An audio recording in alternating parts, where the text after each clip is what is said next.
Welcome to episode 1. The question is, do we love cinema or do we love film? For those that may have missed our initial intro to this podcast produced by Lab 111, in short, we're here to celebrate cinema. During an extremely challenging period in all our lives, in every way unimaginable, we who have been involved in film have certainly felt estranged with our oasis, our gathering point. Me, along with 3 others, here we go. Yo, what's good? Tom. Hello there. And Hugo. Hey, hello. We're going to celebrate cinema firstly, and we're going to unpack why we love it. While each week you'll hear the voices of a cinema programmer, film critic, and filmmaker, this will be a platform for you, our audience, to participate and to celebrate with us as we rebuild our community in a more inclusive and shared way. For now, I'll reside to the shadow, hopefully being more of an elusive figure while I let the other 3 unpack their own unique love for cinema. So Tom, let's kick off with your cold open. As I lie here waiting for these lonesome, dreadful days to pass, pacing the cage of my homely confines, flipping through my film collection and returning time and time again to the same classic I've watched dozens of times, I began to wonder what it is that I miss so much about going to the cinema. Movies have always been a reflecting pool for me, a space full of fantasies to experience vicariously as to so better understand oneself and the world around us, or, being the preferred mode in the middle of an apocalypse, to escape reality wholesale. Is it that without the fantastical, the real just becomes too unbearably real? One of my all-time favorite fantasies is Alfred Hitchcock's 1958 classic Vertigo, a film that's all about looking, projecting, and very much gazing, and in doing so, asking the viewer what it means to be looking, projecting, and gazing at a film. What makes the greatest film so great is that, unlike any other art form, cinema is manifested on what you project onto it as a viewer. As James Stewart, former police detective Scotty, tails the mysterious woman he is tasked to spy on, we project our own thoughts and feelings onto his gaze, making it our own. As cinema can do like no other medium, we get swept up in it all. And so these films become part of who we are. Not just touchstones for small talk at cocktail parties, but signifiers of our very identities. There's a great deal of unrest in the seas of cinema.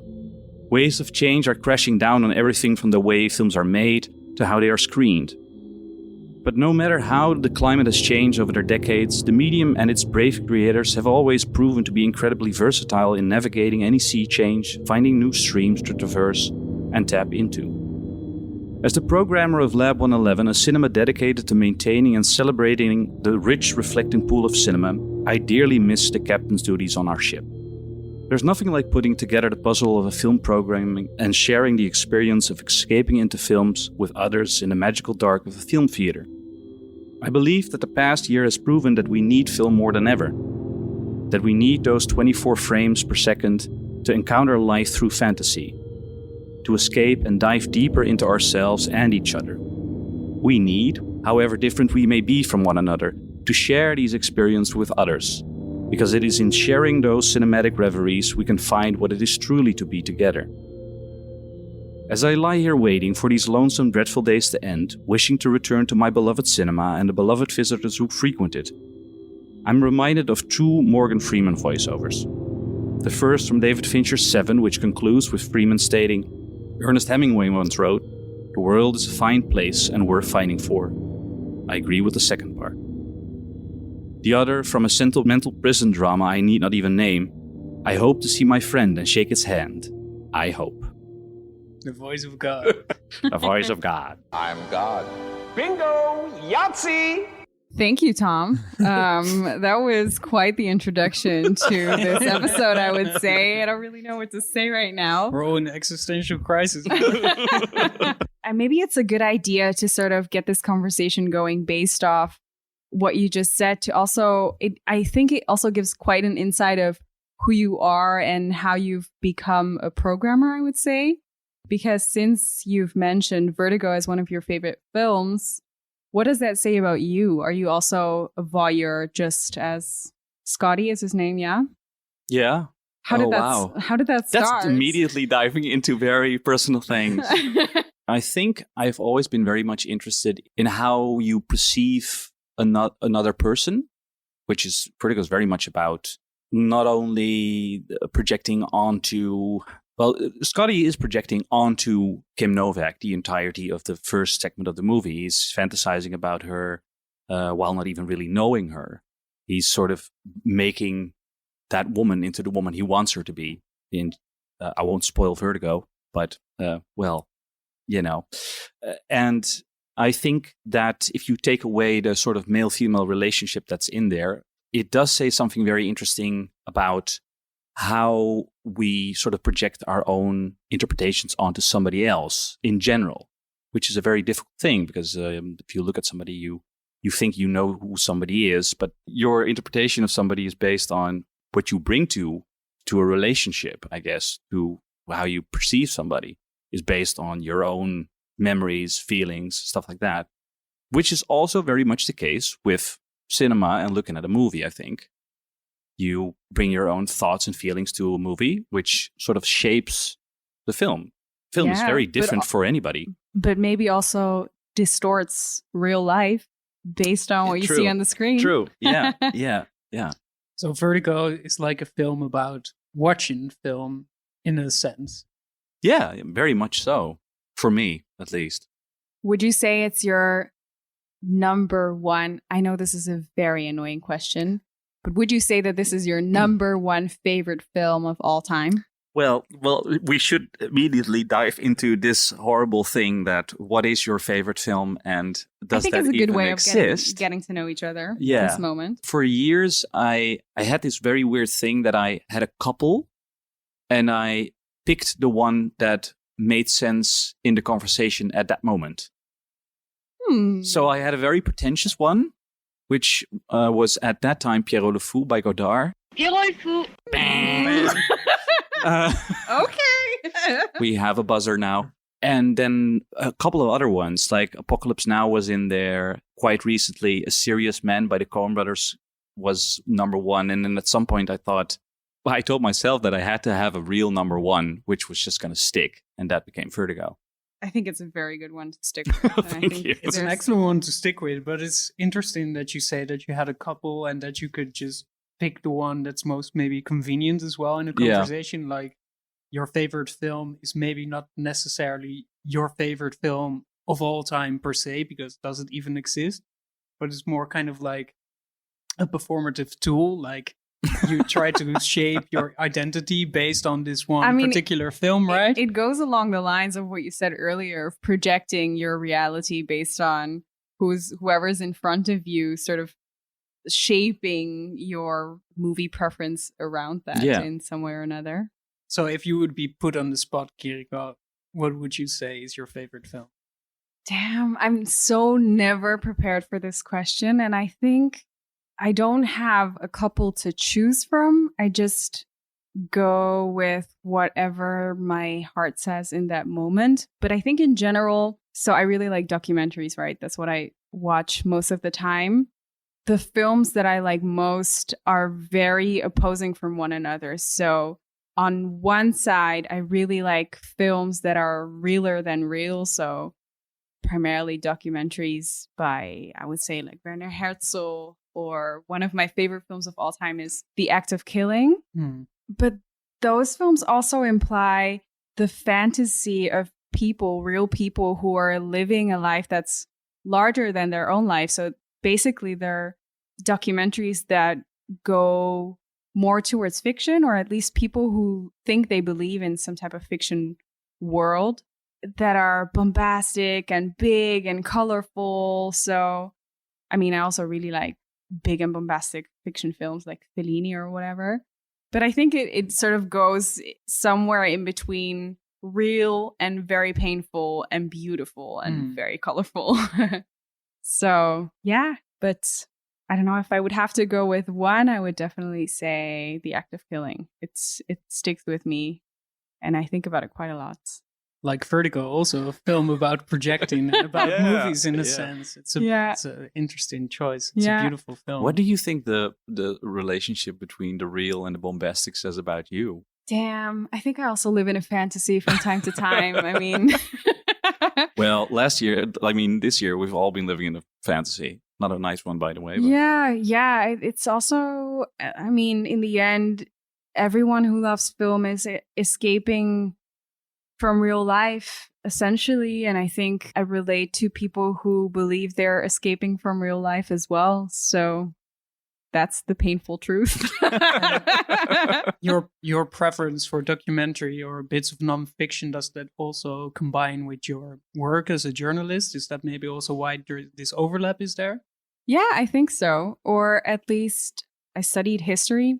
So I've always been interested in how reality is written down, or painted or recorded in any way or another, which, of course, studying history, you discover that is always distorted, which in documentary, I feel like you can get to a sense of human life or human emotion that confronting people with a camera it brings out a new way of looking at yourself, but also of people who are in a film realizing that they can become something else, which is something that I like very much. So yeah. Elliot, how about you? What is your favorite film of all time? Me and Tom were discussing this before. I also have a pretentious one, which is Bicycle Thieves. That's cute. Yeah. Bicycle Thieves is not a pretentious film. No, it's very cute. It's not heart-wrenching film. But it's the kind of film you say, just to show that you have some sort of film knowledge. I know the Italian neo-burlesque cinema. But otherwise, I'd say Sorry to Bother You by Boots Riley. Hey, young blood, let me give you a tip. Use your white voice. That Wow. one I just really like as well. That's an interesting contrast as well. Yeah. What about you, though, Hugo? Come on. Well, The film critic. I feel, do you have a pretentious one, or are you very sort of honest? Please say Citizen Kane. Please say Citizen Kane. it's not Citizen Kane. Makes no sense. Although, Just say for it. a while, no, I'm gonna avenge you. For a while, it was The Trial by Orson Welles. Oh, wow. Oh, wow. Yeah. Which I had but that's maybe also, I do get into these bits of obsession over a particular either, subject or genre or director or, era. So for a while, I was totally obsessed with the combination of Kafka and Orson Welles. And so I just did the whole Kafka and the whole Orson Welles thing simultaneously. And that, all collides quite well with The Trial, Orson Welles' adaptation of Kafka's book, of course. I'm now really obsessed with Clint Eastwood films. So I could actually make the case that Sully is my favorite film of all time, but I would be lying maybe a little bit. It would be like Tom's performative party trick. Maybe at the moment. I'm going to trademark that. My favorite film, I think, would be Terrence Malick's The New World, though, which you could say is pretentious based on, depending on what kind of person you are. I don't think Terrence Malick films are pretentious at all. Even his later films that everybody seems to hate, I think they're just really sweet melodramas that are very sincere, almost for some people too sincere. But it really gets to me. And for me, it's kind of like this, it just tries to get under your skin the whole time. And you have to really put all your cynicism and skepticism away when you watch a Terrence Malick film. And then it's the best thing on earth ever. And that's why I want to go to the movies, right? I want to be I don't want to have my guard up all the time when I'm in the cinema. I want to be totally overwhelmed by a piece. And that's what I think Terrence Malick does all the time. And I think The New World is his most melodramatic love story. And I just really love melodramatic love stories. So I don't know what that says about me, but I do love this movie. And it's actually very funny that we're starting out like this, because The New World was the last film that I saw in the cinema before the cinemas closed last year in March. And I didn't see it at a very random place. I actually saw it right here in Lab 111. Oh, did you now? I did. Iconic. It was in the last weekend before the cinemas closed. And at that moment, everybody was still already getting maybe a bit anxious. And I also was a bit anxious, but in hindsight, I'm very, very grateful that I went to see that film again, because I think I banked on that experience for a couple of months into the pandemic. It just gave me this kind of sincere joy that I was able to see my favorite film in the cinemas before, how many months it's been since I've been to the cinema afterwards. Wait, you haven't been to the cinema in summer? Oh, well, I have. Actually, I was at the film festival in Venice, so I really lucked out. Yeah. I've watched 40 films there in the cinema, which was insane also. Yeah. Caught Corona afterwards. Oh, So it damn. was like, but I think that's because of the airplane, not because of the cinemas. But that's an entirely different conversation. So I've seen a couple of films in cinemas and also when they reopened, but The New World, looking back at the past year, will have a special place in my heart only for Aw. the, just the fact that I was able to see it then. I was very happy to program it. It was part of Terrence Malick's selected program, I believe, and I had to cancel a couple of shows. If there's one thing I hate, I don't want to sort of tell you how much I love my job, but I do, is canceling movies. I just hate that. So I had to cancel a couple of shows because You must have had a rough year then. Absolutely. Oh, man. The thing that I hated the most about the Corona pandemic is the endless changes there's constantly a change. Then when we were open and then we were closed and then we were open and then people were here and you had the good feeling about the buzz that you could feel that people were so happy that they could go to a cinema again. You felt that it was really important for our community, our audience in general, to just see films together. If you're living at home alone, who are you going to discuss it with? Or if you're living with somebody, you're going to discuss it with your girlfriend again? I mean, you know what she thinks about Terrence Malick's The New World. Yeah, and it's also like, I want to ask you guys both how like staying at home in the past year has changed your viewing habits, because at the beginning of the lockdown last year, I was immersing myself and obsessing over these very awful films or like series, works, not in the sense that the films are bad, but just that the subject matter is just so grim and gruesome. Somehow I wasn't really into like escaping reality, but just maybe more embracing it. So I was watching Berlin Alexanderplatz, the Fassbinder series. Oh boy. And I was watching all these very realistically looking films about the Soviet Union by Ilya Krzyzanowski, the Tao Project, which is all online and which is just basically a bunch of people trapped in this Soviet research facility, and it's all awful, and people get raped and killed. So it's very bad, and I lived together with my girlfriend, and she was really not feeling that vibe. She needed something. I don't blame her. Yeah. So after a while, I was just kind of like, I just had to watch them in a separate room, So it's like, Oh man, I see you sitting there all alone in the dark little room, seeing, like, watching awful Soviet stuff, propaganda. like, soul stirring stuff. Yeah. So that's my question for you. Did you do the same as me and do this masochistic kind of viewing? Oh, boy. Or did you watch a bit more pleasant things? Or did you still see cinema between quotation marks, or more like Netflix, right? So like, what did your taste or your needs change? Kiriko, you first. I didn't go on that dark side that you went into. I have this, probably you guys have that as well, but I have this never-ending list of films that I always write down that are recommendations by people that tell me, oh, you really have to see this niche film or this iconic film that I still hadn't seen yet. And I just started at the top and I'm working my way down, and I'm still doing that, which works absolutely fine.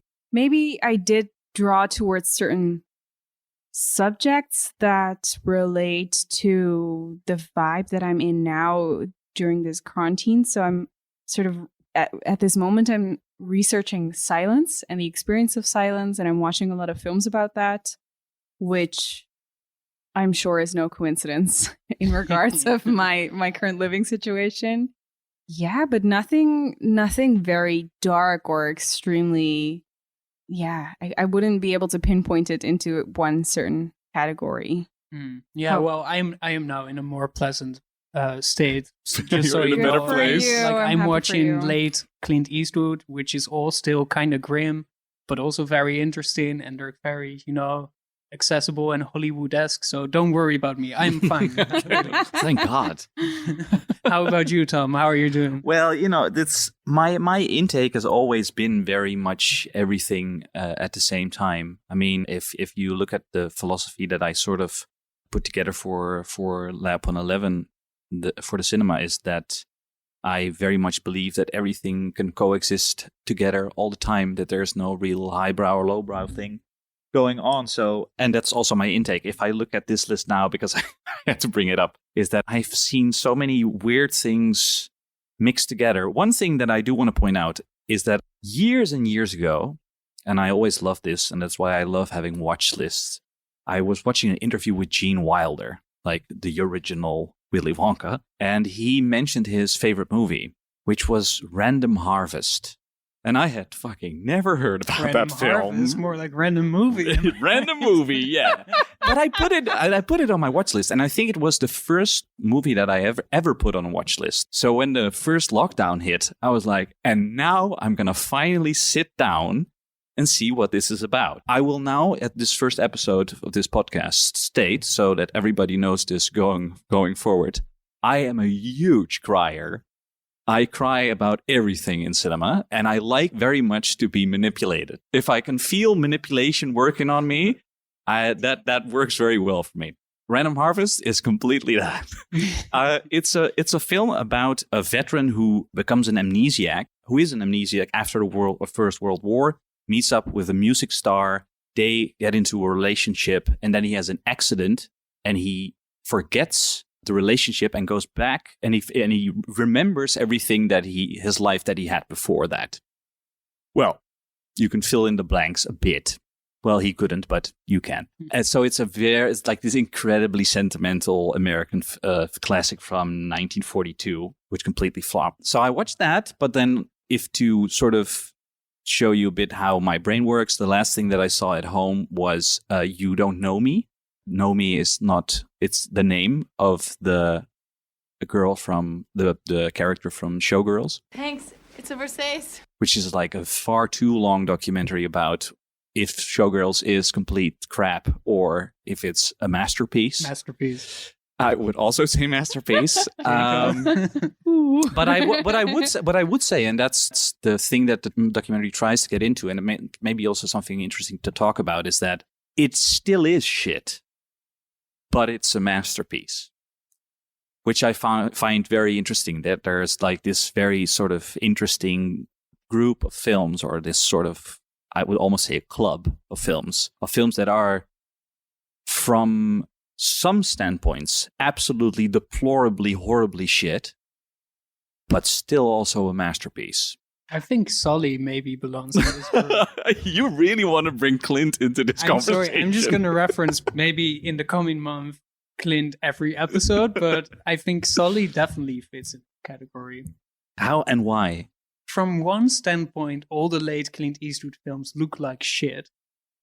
Like literally, like the lighting is crap. Like the baby in American Sniper, which is just a doll. Yeah, there's just like, he has some cheap cop-outs, but that's also because he manages to produce films very quickly, and he's very old, so I give him a break on that department, because he has some very interesting themes that he's still exploring and that have been present in his work since he was an actor and then a director, I guess maybe over 50 years ago. And now he's at this point where all those themes have become so incredibly reflexive, right? That it doesn't really matter what the film looks like or how much plot or drama there is. It's sometimes the absence of drama that makes the film good, because he's just constantly repeating the same questions, but then giving it just a slightly different angle.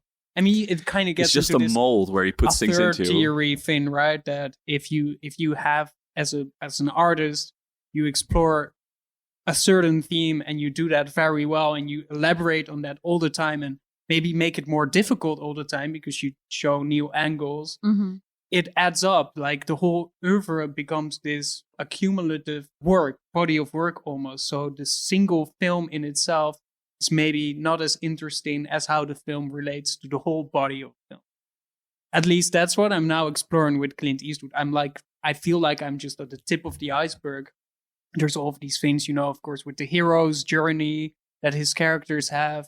What is a hero in the 21st century, in an age where we don't really believe in war anymore and where we don't believe our politicians and where, everything is kind of a lie as well. So what is still true about some of those core values on which mostly, the West and America is built? A thing that he mythologized throughout his career all the time, from being a cowboy, to being God knows what else. He is the quintessential American man. So what does it mean to be that? Like, that just gets explored all the time. Suddenly, this is a Clint Eastwood podcast. I'm sorry. No. That's the thing. It's like a film like Sully in itself is maybe not great if it's the first Clint Eastwood you would ever see. You would wake up from a coma and you've never seen a Clint Eastwood film and you would see Sully. I'm not sure if you would like it. But if you see all of these other films, I guess with Showgirls, it's kind of the same, right? If you place it in the system of American movies and of American culture, that kind of culture that peaked in the 80s and then became weird in the 90s, you could say. That's, I think, what Showgirls is about. But I want to go back to this idea, what you're saying, like that you want to be manipulated, right? Yeah. It's an anecdote. I was at a film festival in Poland, in Krakow once, on a jury. It was the first time I was on the jury of the International Film Festival. And it's a film critic jury. And I was with this ancient Polish film historian and film critic. He could have been Clint Eastwood's age. He was 81 when we were in the jury together. And is also quite old Russian film scholar and critic. And accidentally, or apparently, me and the ancient Polish guy had the exact same film taste, because we definitely preferred the same film. And during our deliberation, we're like, this film is going to win. It was this very sentimental film. I already said I like The New World a lot. So I like sentimentality. And the Russian film critic scholar guy was so pissed off.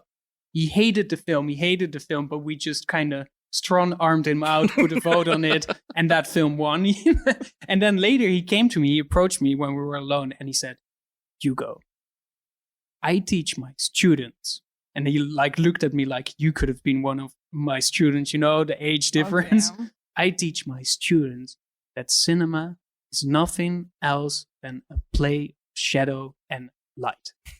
If you do any more than engage with the shadow and the light, you are falling in the emotional trap of the movie.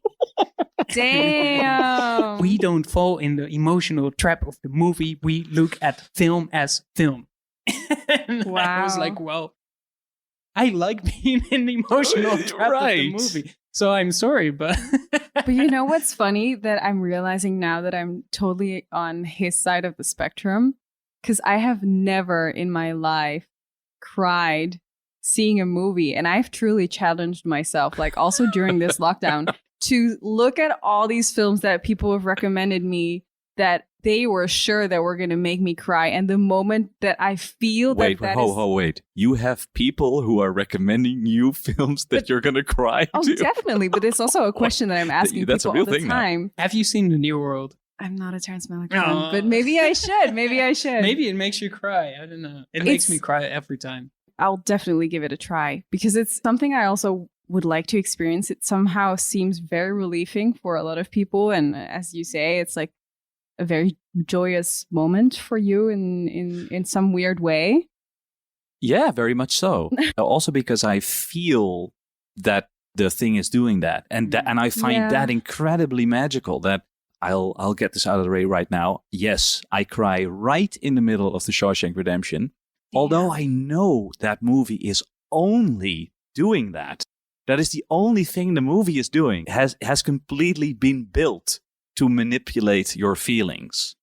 Not in a sort of grimy, dirty, nasty way of we're gonna manipulate the people now. No, but it is built. It's engineered for emotion. Exactly. Yeah. It is a watch which runs so that you cry. But I have this thing with movies that I cry or I laugh or I kind of do both at the same time when I'm just in awe of how good a thing is. And you can say a lot about this Shawshank Redemption, but it's engineered to perfection, you could say. And that's also something to laugh or cry about, because it just kind of hits you. I think I could put a minute mark on the moment where I have to cry with The New World, because it's the most tremendous sequence in the film. It's coincidentally also around the end, because you have this cumulative process of dealing with all the love troubles that I was talking about and all the other intense stuff that's going on, because it is a film also about colonialism. So it's not just, love, it's like history, Mm-hmm. But there's just this very specific montage and just this very specific shot hits. And of a beak. I mean, it's just a little beak, it's a little bit of water flowing, and it just gets me every time. Actually, I'm gonna relate with you now. There is this thing where in the Thin Red Line, where the first bombing hits and it's Nick Nolte screaming on top of a mountain. This is a war! It's a goddamn battle! And I think when one of the first bombs hits, he just cuts away completely to a tree with a little bird that just fallen out of it. And it's deeply touching for, I have no idea how. Yeah, I did not have that experience with the Thin Red Line. Tom, do you think about this when you curate your program? That's Are you thinking if I'm going to make people cry? Yeah. No, not really. There is something else that I think about a lot lately, which I could bring up now because you said the quote from the Polish. The Russian. The Russian. That's even more stern. I always really liked a quote by Roger Ebert who says that cinema is a machine for creating empathy, which is a bit much, I guess, but I stand firmly behind that statement, I guess. Is that a motto for programming films? I'm not sure because, I mean, I don't have to cry when I watch Dirty Dancing, although there certainly are people who will cry at the lift, I guess, at the end. But no, I don't take that into account, really. I mean, I've played Antichrist here. I mean... But yeah, I mean, it's like we're now focusing also on laughter and crying, I guess. Those are expressions of emotions that for some people are very, readily available. But I think and I think Elliot touched upon that as well in episode 0, right? That the most interesting and intriguing thing about film is just having this constant battle of emotions stirring inside you, and all of them can also be there at the same time. Antichrist is a great film because it's also all the time very distressing and then sometimes weirdly beautiful and touching and funny, right? There's so many ways to deal with film, and that film also in particular. I don't know, it's just like I really like to have my guard down all the way, and then I just can only laugh and cry in the cinemas if something is very good. Like I remember seeing the latest Mission Impossible on opening evening in this big Pathé here in Amsterdam and just laughing my ass off for like the whole film because it's just so good. It's like just so good, and then it becomes funny, or maybe it's not funny, but it's my way of expressing that it's great, right? Yeah, that's so sweet. My way of expression, my emotions during Antichrist was that I was infuriated that entire film, and I deeply cherished that experience still. Yeah, that's like just like hating a movie is I had that also with Mother of Darren Aronofsky, but I still hate the movie. I love Mother. Yeah. Oh, I love Mother because I was completely feeling the hyperpotential all the way, and usually I completely hate that.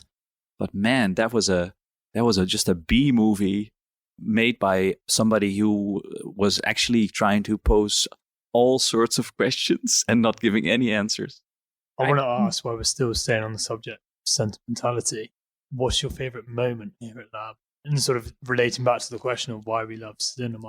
That's a great question. Yeah. And see if it lines up with what a couple of our audience members have. Well, the thing a couple of years ago, we started doing participatory screenings because I wanted to bring in like these midnight movie sort of kind of experiences. And I think we started out with the Rocky Horror Picture Show, I think 4 years ago. And done that now more than 12 times, I think. And every single one has been sold out, and every single one has been completely different.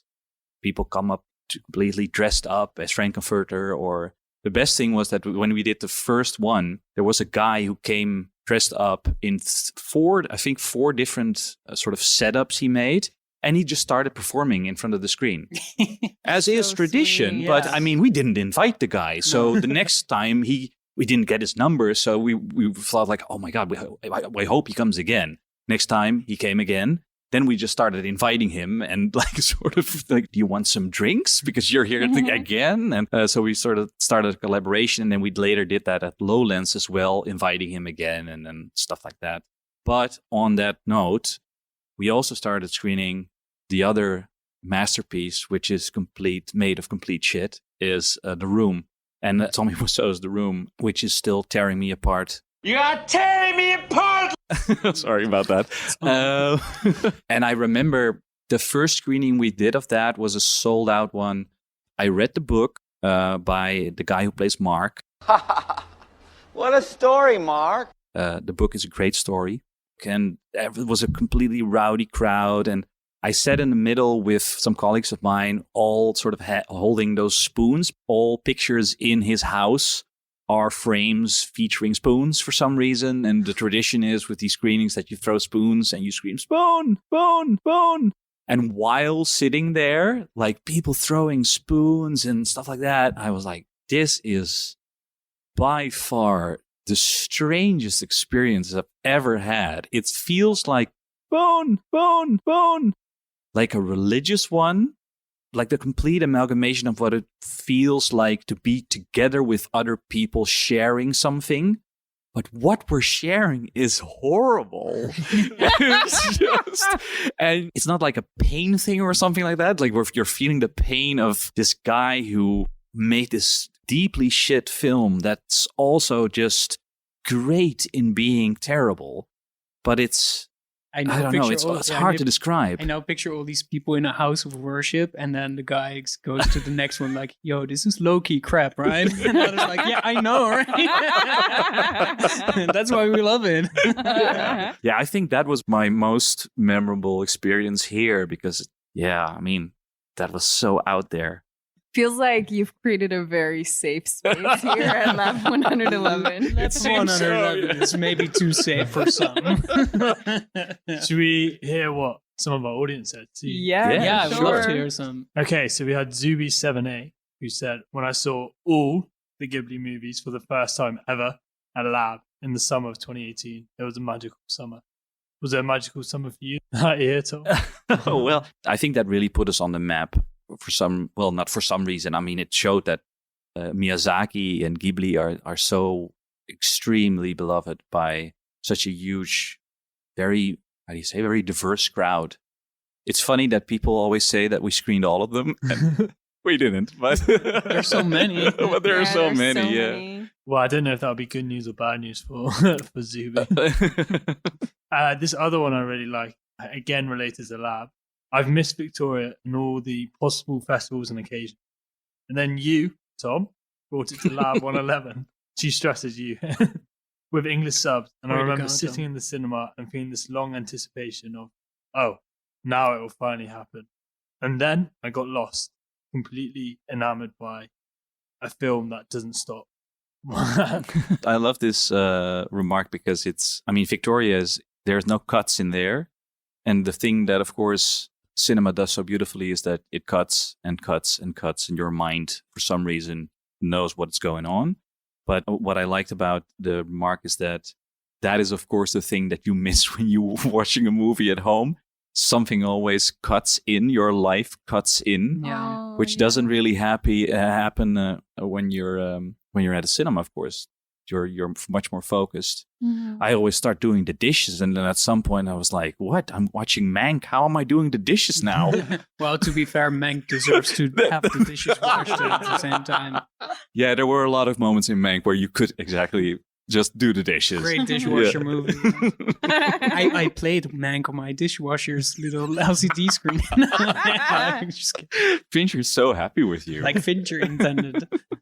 Finally, we got Dirk. This is quite a long one, but I think it's worth reading. So he paints the picture of it's a summer evening in the Italian city of Bologna. Yeah, cute Italian. When the last remnants of the sun drop under the horizon, the main square is completely packed. Together with my friend and hundreds of happy people, we assembled in front of the silver screen that the organization of Cinema Ritrovato Festival has put up between the church and the Palazzo del Podesta. Full of anticipation, some occupy the hundreds of chairs in the square. Others sit on the stairs of the large San Petroni church. It's a scene that quite incredibly repeats every summer night for weeks on end. And this particular evening, everyone is extra excited because after dusk, the festival screens the famous work of Buster Keaton and Charlie Chaplin, their films Cops and The Kid. And in an act of true cinema wonder, the organisation hired a complete live orchestra to underscore the silent movies. Every bit of this evening is just as perfect, from the scenic setting to the smiles on everyone's faces, from the aperitivo in our stomach to the cold beer yet to arrive there, from the likes of Charlie Chaplin on the silver screen to the live orchestra under it. It felt like we were dropped into cinema heaven. There's magic to that 2-hour-long immersion. Cut off from the rest of the world and doze into another one from the comfort of your cinema seat. Please don't convince yourself for one moment that the home cinema experience can in any way emulate that. Wow. Yeah, There's that's a lot great. to unpack here. Yeah. Who amongst us does not miss the great festival screenings? And then especially if it's in the open air with live music. Yeah. First of all, I've tried to go to Cinema Retrovato for years now, also before I started working at Lab. But for some reason, my dad was great at driving through Bologna, going back to Holland, stopping there, and it was always one day after the festival had ended. Oh. And then there were still the chairs there and the screen and this really big billboard saying like, you could have seen all of Fellini's films yesterday, which is just such a bummer always. Did you annoy your dad these summers? It feels like was he mocking you in some way? Or? No, my dad, he was surely mocking me, yes. This is a very specific trauma for me because I once was in Barcelona with a girlfriend, ex, long time ago, and I was into movies and she was not, and there was a Pasolini exhibition, and we did not boy. go. And that's not one where you can where you can say like, ah, come on, just go for me. Let's just watch Salo together, just for me.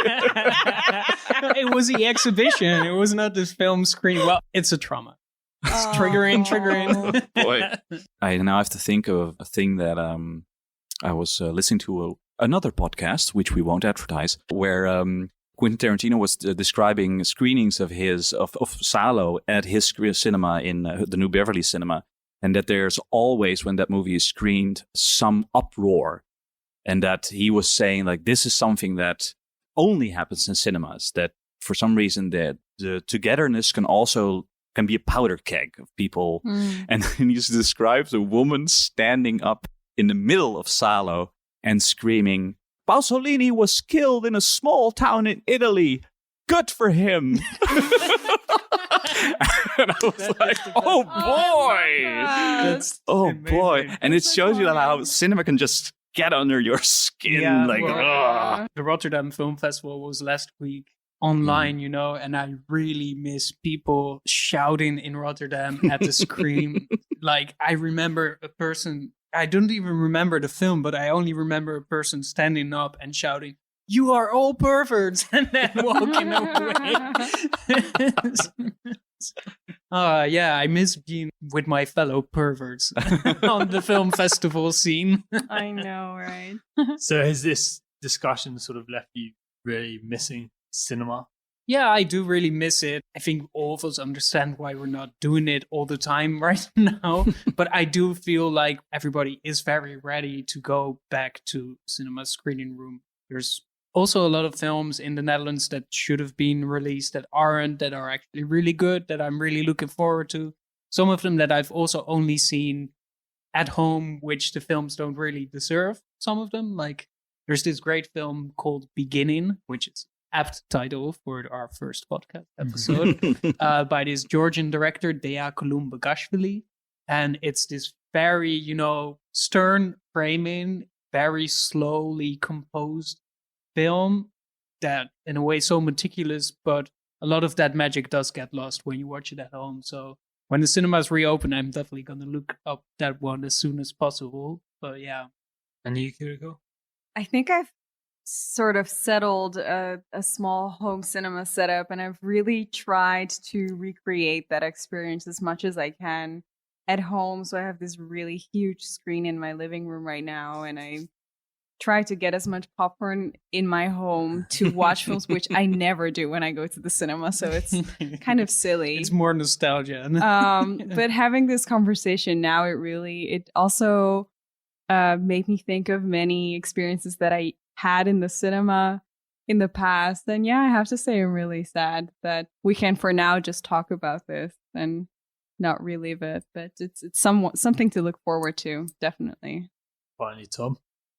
Yeah, no, I mean, it goes without saying that I wish my cinema would open again.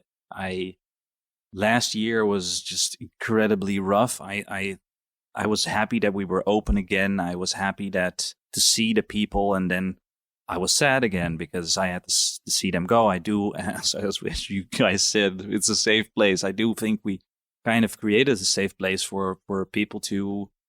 I mean, we screen a lot of classics, so it's. I'm always trying to sort of bring a program of things that people wanted to see. As one of the listeners wrote in, like Victoria, for instance, is part of a program we're doing where I try to bring in films that were released like a couple of years ago, but not that long ago, but still should be seen on a big screen.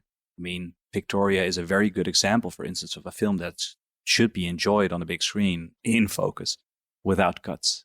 So yeah, I do miss that weird, not only the weird experience, the sort of magical experience of seeing a movie in a cinema, but also just the, here we go. I'm gonna be pretty sentimental from now on. I think the sort of we have been for an hour. Yeah, no, the sort of togetherness. I mean, like doing stuff with complete strangers that you share something with. It's just fantastic. And I think on that, I think the best way to keep your sentimentality is for our audience just to write in and tell us more about what you miss about cinema. But also, Hugo's going to be doing the next episode all about why cinema is a lie. Yeah, we already touched upon the manipulation. I should have kept that anecdote for Michael. No, but we're going to talk a little bit because we're now all just really loving the films. We're talking about our love for cinema, but are we also loving the lie? And there's many sides to film, of course, that we can talk about that have to deal with those things. So we're going to talk about that next week. Yeah, and please write in whether you think Hugo's right or wrong. Are we going to take the blue pill or are we going to take the red pill? I combined it, and that's the best thing to do. See what happens. But otherwise, I think that's the end of our first one. Yes. Thank you. Cool. Thank you.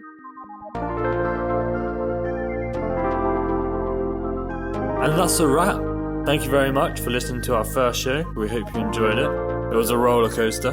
Who would have guessed that Tom cries at absolutely everything? If you head on over to our brand new website, celebratingcinema.com, you'll be able to find a whole list of all the films that were mentioned. So we hope you have some fun diving through that.